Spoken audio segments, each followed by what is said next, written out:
সূরা আল ফাতিহা। আউযু বিল্লাহি মিনাশ শাইতানির রাজীম। বিসমিল্লাহির রহমানির রহিম। রহমান রহিম আল্লাহ তাআলার নামে শুরু করছি। আলহামদুলিল্লাহি রাব্বিল আলামিন আর রহমানির রহিম মালিকি ইয়াউমিদ্দিন। সমস্ত প্রশংসা আল্লাহ তাআলার জন্য। তিনি সৃষ্টিকুলের মালিক, তিনি পরম দয়ালু, অতি মেহেরবান, তিনি বিচার দিনের মালিক। ইয়াকা না'বুদু ওয়া ইয়াকা নাস্তাঈন। হে মালিক, আমরা তোমারই বন্দেগী করি এবং তোমারই সাহায্য চাই।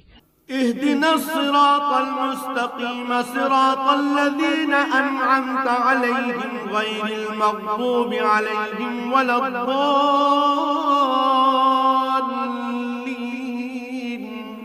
তুমি আমাদের সরল ও অবিচল পথটি দেখিয়ে দাও, তাদের পথ যাদের উপর তুমি অনুগ্রহ করেছ, তাদের পথ নয় যাদের উপর অভিশাপ দেওয়া হয়েছে, এবং তাদের পথ নয় যারা পথভ্রষ্ট হয়েছে।